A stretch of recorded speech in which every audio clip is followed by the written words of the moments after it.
kelompok kami untuk memperkenalkan diri terlebih dahulu. Dimulai dari saya sendiri. Perkenalkan, nama saya Olivia Tunisa dengan NIM 105. Saya Prasetya Sudra dengan NIM 091. Saya Titin Okta Andraini dengan NIM 108. Oke, untuk mempersingkat waktu, kita langsung mulai saja ke materinya. Dimulai dari materi pertama. Untuk memaparkan materinya, dipersilakan. Baik, yang pertama yaitu pengertian. Nah, senyawa fenolik sendiri yaitu senyawa metabolik sekunder yang terdapat dalam tumbuhan dengan karakteristik memiliki cincin aromatik yang mengandung satu atau dua pupus hidroksi. Nah, senyawa fenolik ini merupakan kelompok senyawa kimia alami yang ada pada tumbuhan dan banyak ditemukan pada sayuran atau rempah-rempah. Nah, selanjutnya yaitu fungsi senyawa fenolik.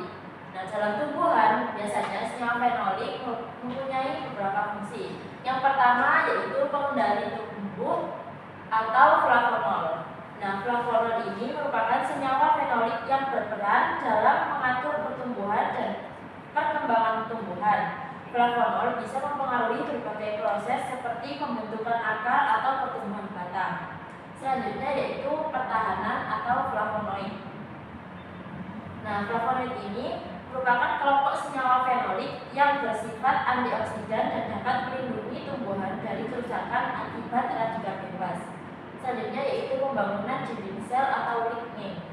Lignin ini merupakan senyawa fenolik yang berfungsi untuk memperkuat dinding sel tumbuhan, juga berperan dalam menjaga ketahanan tumbuhan terhadap serangan patogen dan kerusakan fisik. Selanjutnya yaitu pigmen bunga atau antosianin. Antosianin ini senyawa fenolik yang memberikan warna pada bunga, buah, dan daun tumbuhan, juga melindungi tumbuhan dari kerusakan oksidatif. Selanjutnya yaitu menghambat dan memacu perkecambahan atau fenol sederhana. Fenol sederhana seperti asam fenolat yang dapat mempengaruhi proses perkecambahan biji tumbuhan. Yang terakhir yaitu bau-bauan atau vanilin dan metil salisilat. Nah, senyawa fenolik seperti vanilin ini memberikan aroma khas vanila dan metil salisilat yang memiliki aroma minyak wintergreen berfungsi untuk memberikan bau tertentu pada tumbuhan. Nah, selanjutnya yaitu ciri khas senyawa fenolik. Nah, senyawa fenolik ini bersifat polar, yaitu cenderung mudah larut dalam air tetapi bergantung pada kompleksitas strukturnya. Kemudian dalam bentuk murni, senyawa ini tidak berwarna, tetapi jika teroksidasi akan berubah menjadi warna gelap. Kemudian mudah bereaksi terhadap oksidasi baik oleh enzim atau basa kuat. Next. Selanjutnya yaitu jenis senyawa fenolik. Senyawa fenolik dibagi menjadi beberapa kelompok yaitu fenol sederhana dan asam fenolat, fenilpropanoid, flavonoid, dan tanin. Nah, fenol sederhana ini dengan struktur yang paling dasar. Kemudian asam fenolat memiliki sifat asam dan mudah larut. Kemudian fenilpropanoid yaitu senyawa yang berperan dalam aroma dan warna. Kemudian flavonoid sebagai antioksidan dan pigmen. Tanin sebagai senyawa yang membantu melindungi tumbuhan dari hama dan mikroba.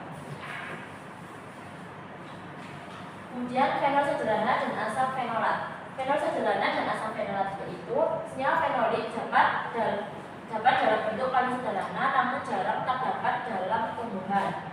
Hidrolisis jaringan membebaskan asam fenolat larut dalam keter. Fenol bebas jarang terdapat dalam tumbuhan kecuali hidroquinone.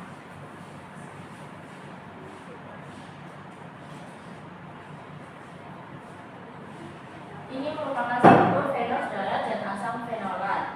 Yang pertama yaitu hidroquinone. Nah, hidroquinone ini senyawa organik yang merupakan jenis fenol dengan turunan benzena dengan dua gugus hidroksil di posisi berseberangan dengan rumus kimia C6H4OH2. Hidroquinone ini bersifat polar karena adanya dua gugus OH sehingga larut dalam pelarut polar seperti atau alkohol. Selanjutnya yaitu katekol dan pirogalol.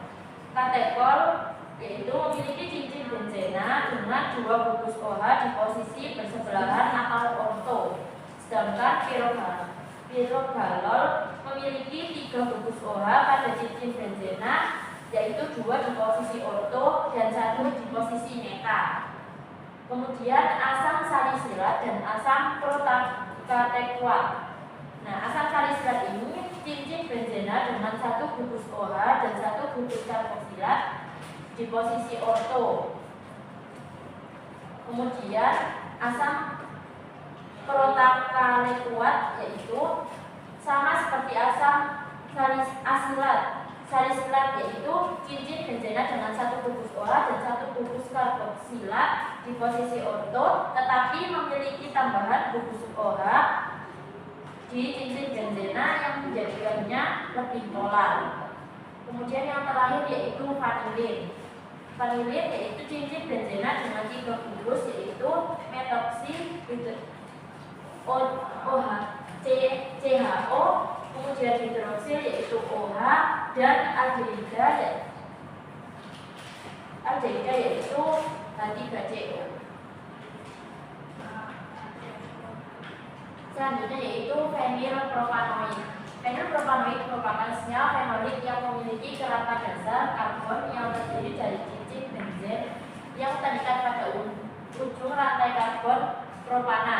Kelompok senyawa ini banyak ditemukan di tumbuhan tingkat tinggi. Senyawa ini merupakan turunan asam amino protein aromatis yaitu fenilalanin.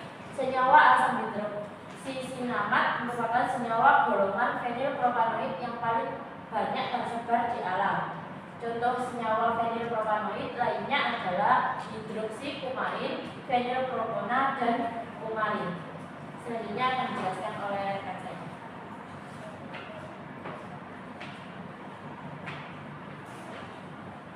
Berikutnya di sini ada struktur senyawa fenilpropanoid, di mana di struktur ini itu mengandung cincin benzena. Cincin benzena itu sebelah sini. Lalu ada 3 atom karbon. Jadi di sini ada 3 atom karbon. Ini 1, 2, terus ini 3. Terus di mana cincin benzena ini masuknya itu cincin yang memiliki 6 atom karbon. Jadi ada 6, 1, 2, 3, 4, 5, 6. Terus di sini juga terdapat bungkus tertutup yang mengikat bungkus hidroksil atau OH dan bungkus metoksi atau H3CO. Lalu ada bungkus terbuka yang mengikat bungkus karboksilat. Lalu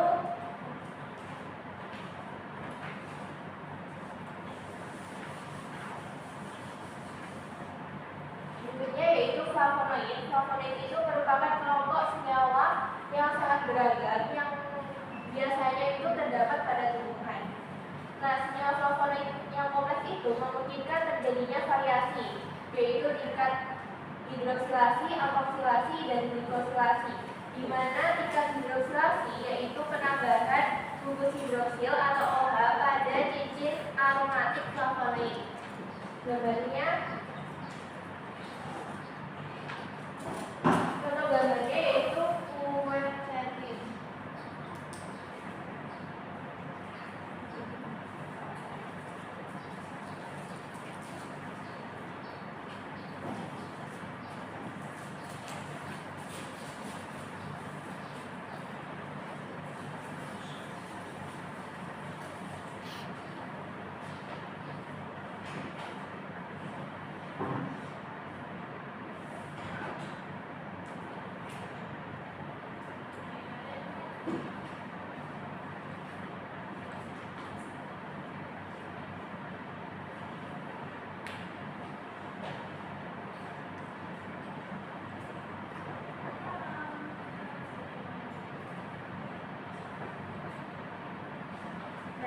Tadi kan hidroksilasi itu penambahan OH. Jadi di sini ada OH, dan di sini juga, di sini dan di sini.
glikosилasi, yaitu penambahan satu atau lebih gugus gula pada struktur flavonoid. Contoh gambarnya itu pada glikosida flavonoid.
Kalau di sini ini itu namanya flavonoid.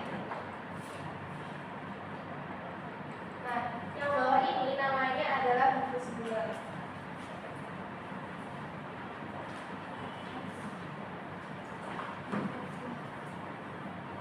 Oke. Lalu di sini ada gambar struktur basic dari flavonoid, di mana di sini ada 3 cincin, yaitu cincin A, C, dan B. Di mana cincin-cincin ini biasa disebut dengan C6, C3, dan juga C6. Kenapa C6, C3, dan C6? Karena jika kita lihat pada cincin A di sini itu terdapat 6 atom karbon, 1, 2, 3, 4, 5, 6. Terus pada cincin C itu ada 3 karbon, 1, 2, 3. Pada cincin B ada 6 karbon, 1, 2, 3, 4, 5, 6. Maka disebut dengan C6, C3, dan juga C6. Lalu di sini ada struktur. Lalu gambar yang di samping ini menunjukkan sistem klasifikasi yang menampilkan berbagai jenis flavonoid dan keterkaitannya satu sama lain. Jadi yang paling atas ini adalah flavonoid, lalu dibagi menjadi 4, yaitu flavon, flavonon,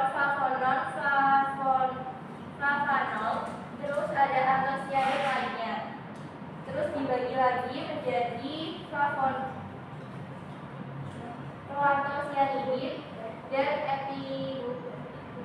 epikatekin. Lalu dibagi lagi menjadi prosanidin dan prodelminidin.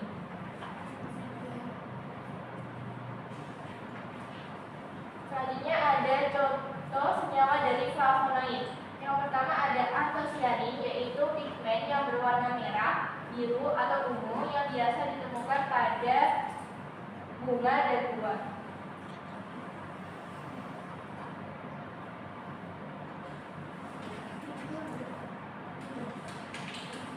Selanjutnya ada jenis dari flavonoid, di mana yang pertama itu ada flavonon. Flavonon ini yang mirip dengan flavon, tetapi di sini ada rangkap yang hilang. Ini kalau di sini kan ada rangkap, di sini tidak ada. Itu yang dinamakan flavonon. Terus ada kakon, yaitu turunan dari flavonoid. Yang strukturnya itu lebih kompleks. Dari kakon ini terdiri dari flavonoid rantai terbuka yang dimana ada 2 cincin aromatik digabungkan dengan 3 atom karbon. Lalu ada antosianin, yaitu pigmen alami yang memberikan warna merah, ungu, dan biru pada banyak buah dan juga bunga. Struktur antosianin ini lebih kompleks karena terdapat banyak cabang. Lalu berikutnya ada flavonol, yaitu strukturnya mirip dengan flavon. tapi memiliki gugus hidroksil tambahan pada posisi 3 pada cincin C. Terus ada isoflavon, yaitu struktur dasar flavon, tetapi posisi cincin B berpindah ke posisi 3 pada cincin C. Jadi yang seharusnya cincin C di sini berpindah ke sini, terus yang B berpindah ke sini. Terus yang terakhir ada flavon, yaitu memiliki struktur dasar yang gugus karbonil CO pada posisi 4 pada cincin C. Selanjutnya akan dijelaskan oleh rekan saya.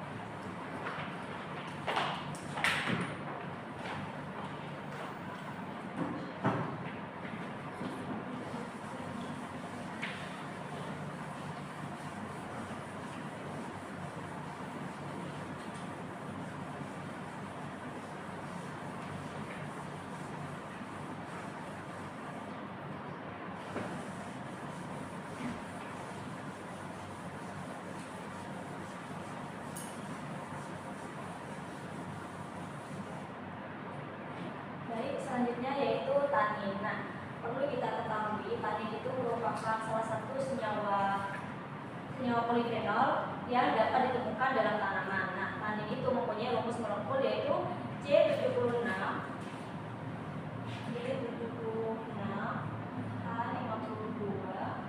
dan U46.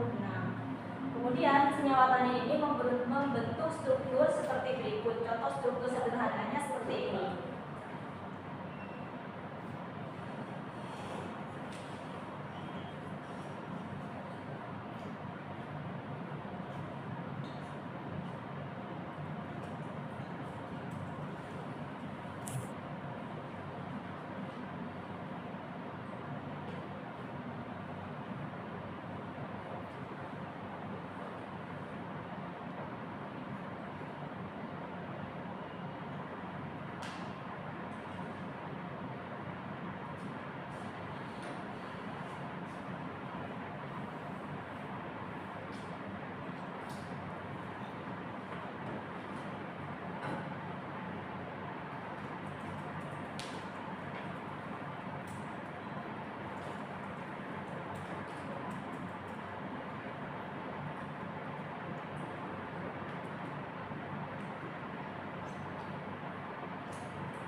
Oke, ini merupakan gambar struktur dari senyawa tanin secara sederhana. Nah, senyawa ini mempunyai 2 sampai 12 gugus galokin ester. Yang galokin ester ini yang seperti ini.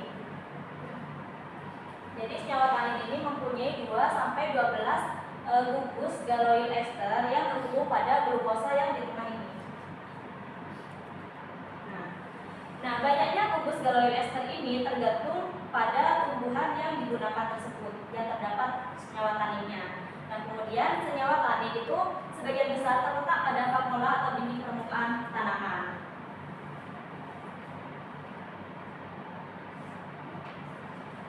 Kemudian di sini dijelaskan bahwa tanin adalah suatu senyawa fenolik yang memberikan rasa pahit dan sepat atau pelat. Nah, kenapa seperti itu? Karena di dalam senyawa tanin itu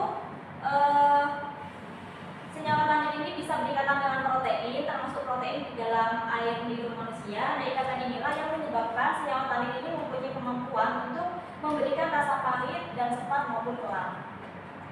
Nah, kemudian senyawa-senyawa tanin ditemukan pada banyak jenis tumbuhan. Senyawa ini berperan penting untuk melindungi tumbuhan dari pemangsaan oleh herbivora dan hama, serta sebagai agen pengatur dalam metabolisme tumbuhan. Karena senyawa tanin ini berperan penting bagi tumbuhan yang bisa memberikan rasa pahit tersebut, contohnya buah yang belum matang. Nah, di sini disebutkan bahwa senyawa ini berperan penting untuk melindungi tumbuhan karena senyawa tanin itu kan pahit kan ya. Nah, terus kemudian kan kalau ada buah-buahan yang masih mentah itu kan mempunyai rasa yang pahit, sehingga ketika ada herbivora yang ingin memakan buah-buahan tersebut, buahnya itu sangat susah dicerna.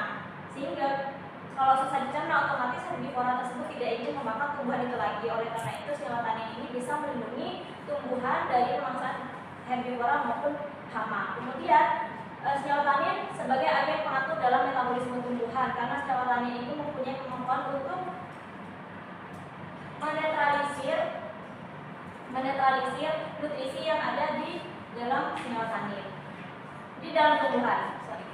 Kemudian di sini ada jenis tanin. Tanin itu dibedakan menjadi dua, yaitu tanin terhidrolisis atau tanin yang mudah pecah. Kemudian ada tanin terkondensasi, tanin yang sangat susah untuk diurai. Yang pertama di sini ada tanin terhidrolisis. Nah, tanin dalam bentuk ini adalah tanin yang terhidrolisis oleh asam atau enzim menghasilkan asam galat dan asam elagat. Asam galat dan asam elagat merupakan senyawa fenolik. Asam galat merupakan senyawa fenolik alami yang mempunyai sifat antioksidan, mempunyai rumus molekul C7, H6, dan O5. Sedangkan asam elagat adalah senyawa fenolik kompleks yang mempunyai efek farmakologis seperti antioksidan, antivirus, antiinflamasi, antibakteri, dan lain-lain. Kemudian asam elagat ini mempunyai rumus molekul C14, H6, dan O8.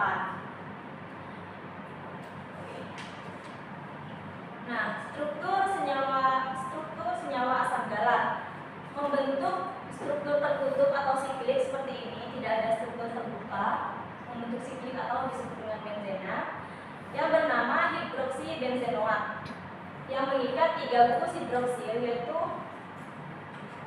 1, 2, 3, atau mengikat gugus OH, dan 1 gugus asam karboksilat di sebelah sini. Di atas ini merupakan gugus asam karboksilat. Nah, kemudian di sini terdapat asam elagat. Nah, struktur dari senyawa asam elagat terbentuk termasuk senyawa asam yang mempunyai cincin polisiklik yang mengandung 2 hidroksifenol yang mengandung 2 hidroksifenol, yaitu 1, 2. Nah, kemudian di dalamnya tidak mengandung gugus karbonil yang bebas, akan tetapi gugus karbonil yang di sini ini sama-sama terikat seperti itu. Kemudian asam elagat terbentuk dari hidrolisis tanin yang awal mulanya membentuk heksahidroksifenat asid dan kemudian terlepas dan secara spontan mengalami laktosinasi membentuk asam elagat ini. Kemudian yang kedua ada tanin terkondensasi. Ini sebenarnya tanin terkondensasi. Yang pertama tanin jenis ini resisten terhadap reaksi hidrolisis yang biasanya diturunkan dari senyawa flavonol, katekin, dan flavan 3,4-diol. Nah, tanin terkondensasi terbentuk atau diturunkan dari monomer flavonoid seperti flavanol, katekin, dan 3,4-diol karena berdasarkan struktur flavonoid seperti katekin dan flavan 3,4-diol mempunyai struktur fenolik yang stabil. Katekin mempunyai rumus molekul C15, 14, dan 26. Nah, katekin ini mempunyai rumus molekul C15, 14, O6. Nah, kenapa tanin terkondensasi ini diturunkan oleh senyawa flavonol, katekin, dan flavan 3,4-diol karena mempunyai 3 cincin, yaitu cincin A, B, dan C seperti rangka di dalam flavonoid. Seperti ini gambarnya.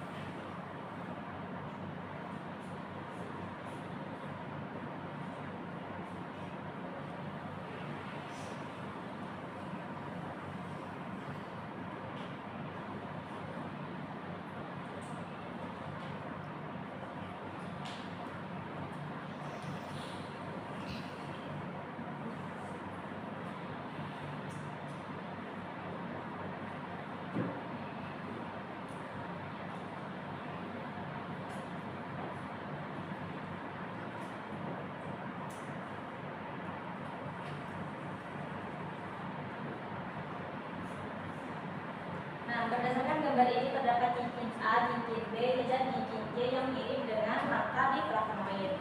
Nah, kemudian tanin terkondensasi ini merupakan polimer yang terbentuk dari kondensasi flavan. Kemudian tanin terkondensasi lebih tahan terhadap penguraian menjadi komponen-komponen monomeriknya karena strukturnya itu kompleks dan adanya ikatan yang ikatan silang antar molekul. Untuk unit fenolik terkandung melalui ikatan karbon-karbon yang kuat. Oleh karena itu tanin terkondensasi ini sangat susah untuk terurai atau terhidrolisis. Nah, kemudian di sini dijelaskan bahwa pada proses destilasi atau pemisahan, tanin terkondensasi berubah menjadi katekol. Oleh karenanya sering disebut sebagai tanin katekol. Nah, tanin yang merupakan senyawa polifenolik dapat terdekomposisi menjadi senyawa-senyawa yang lebih sederhana seperti katekol. Hal ini terjadi karena pemanasan yang tinggi saat proses pemisahan tersebut dan kondisi tertentu selama proses pemisahan yang dapat memecah ikatan dalam struktur tanin membentuk struktur yang lebih sederhana yaitu menjadi katekol. Oleh karena itu taninnya disebut sebagai tanin katekol. Nah, yang ketiga ini, tanin jenis ini dapat ditemukan dalam kayu, pohon pinang, dan daun teh. Tanin terkondensasi akan menghasilkan senyawa berwarna hijau ketika ditambahkan dengan feriklorida.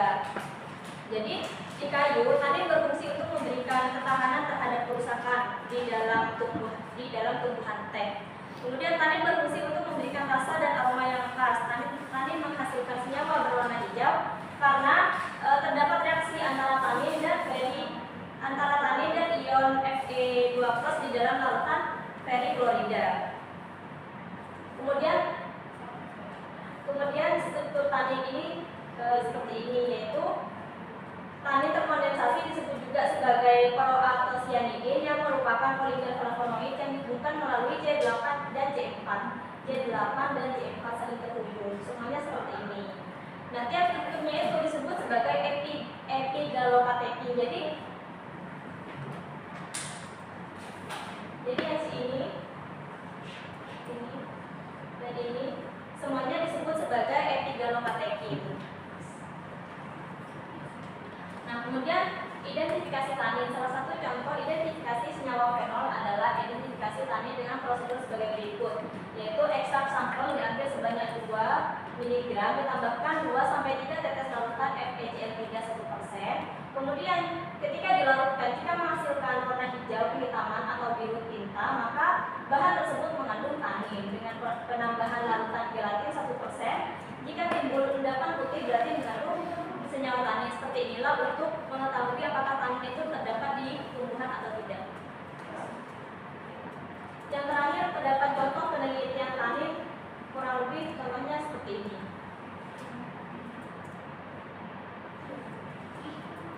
Oke, mungkin itu saja yang bisa